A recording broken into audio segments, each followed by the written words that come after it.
कोई कहता है कि भगवान है, कोई कहता है कि भगवान नहीं है। और यदि है तो क्यों कहते हैं नहीं है, और नहीं है तो फिर क्यों कहते हैं कि है। मन में कई बार यह प्रश्न आता होगा। इस प्रश्न का उत्तर जानना चाहते हो तो यह प्रसंग बड़े ध्यान से सुनो। हरे कृष्ण दोस्तों, मैं हूं अनुज शर्मा। एक बार एक व्यक्ति था, एक नाई की दुकान पे गया बाल कटवाने के लिए। जाकर बैठा ही था, वार्तालाप शुरू हुआ तो भगवान की बात हुई। जब भगवान की बात हुई तो नाई ने कहना शुरू किया कि भगवान नहीं होते, भगवान का कोई अस्तित्व नहीं है। तो इस व्यक्ति ने कहा कि ऐसा क्यों कह रहे हो, क्यों भगवान के नाम पर भड़क रहे हो, क्यों क्रोधित हो रहे हो, ऐसा नहीं बोलना चाहिए। तो नाई ने कहा कि सच ही तो कह रहा हूं कि भगवान नहीं होते, इसमें गलत क्या है। भगवान होते तो इतनी भूखमरी क्यों होती, भगवान होते तो लोग इतने संकट में क्यों होते, भगवान होते तो भिखारी क्यों होते सड़कों पे, भगवान होते तो लोग इतने दुखी क्यों होते। भगवान नहीं है तभी तो ये सब हो रहा है। चारों तरफ परेशानी है, लोग भूखे मर रहे हैं, रहने के लिए जगह नहीं है। यदि भगवान होते तो दुख नहीं होता। भगवान नहीं है इसीलिए दुख है। भगवान का कोई अस्तित्व नहीं है। तो ये व्यक्ति जो बाल कटवा रहा था, ये चुप हो गया, कुछ जवाब नहीं दे पाया, एकदम शांत हो गया। ये प्रश्न कई बार कई लोग कर देते हैं। कई बार जो भक्त होते हैं उनसे कहा जाता है कि तेरे ईश्वर हैं तो ये दुख कैसे है, लोग भूखे क्यों मर रहे हैं, रहने को ठिकाना क्यों नहीं है, लोग इतने कष्ट में क्यों हैं, बेरोजगारी क्यों है, भूखमरी क्यों है, सूखा क्यों पड़ा हुआ है। और भक्त के पास भी कई बार जवाब नहीं होता। उसी प्रकार ये व्यक्ति चुपचाप बैठा रहा। जब इसके बाल कट गए, इसने पैसे दिए, पैसे देके सैलून से बाहर निकला और बाहर निकल के 10-15 कदम ही गया होगा, इसने देखा कि एक व्यक्ति बड़े बुरे हाल में,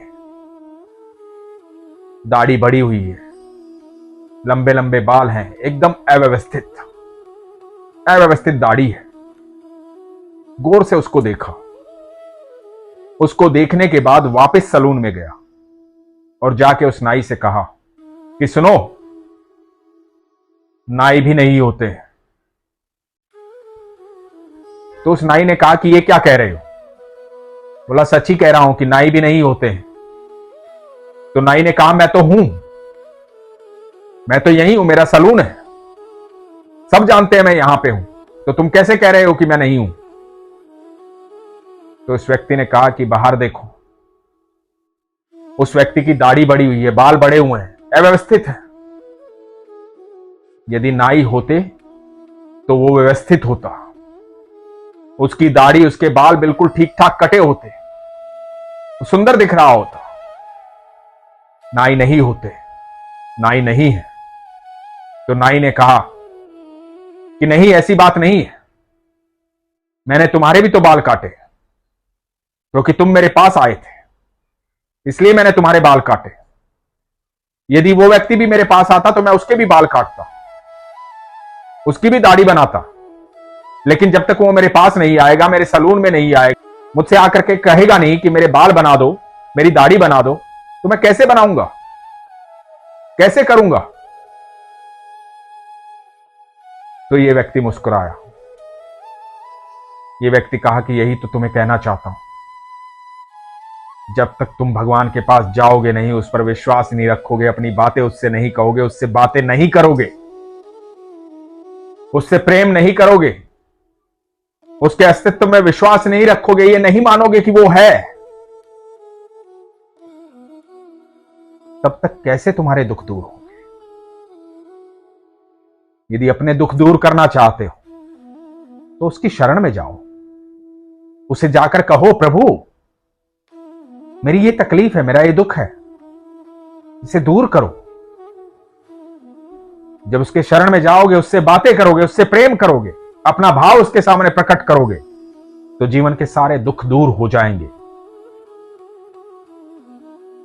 जिस प्रकार इस व्यक्ति को यह विश्वास करना पड़ेगा कि नाई होते हैं और वो तुम्हारे पास आएगा तब तुम बाल काटोगे, उसी प्रकार तुम्हें भी विश्वास करना पड़ेगा कि ईश्वर होते हैं।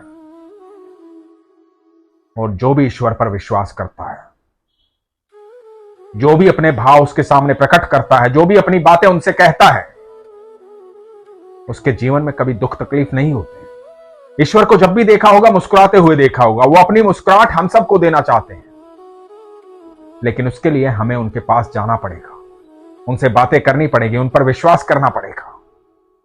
यदि आप भी अपना दुख दूर करना चाहते हैं, अपनी तकलीफें दूर करना चाहते हैं, तो विश्वास कीजिए।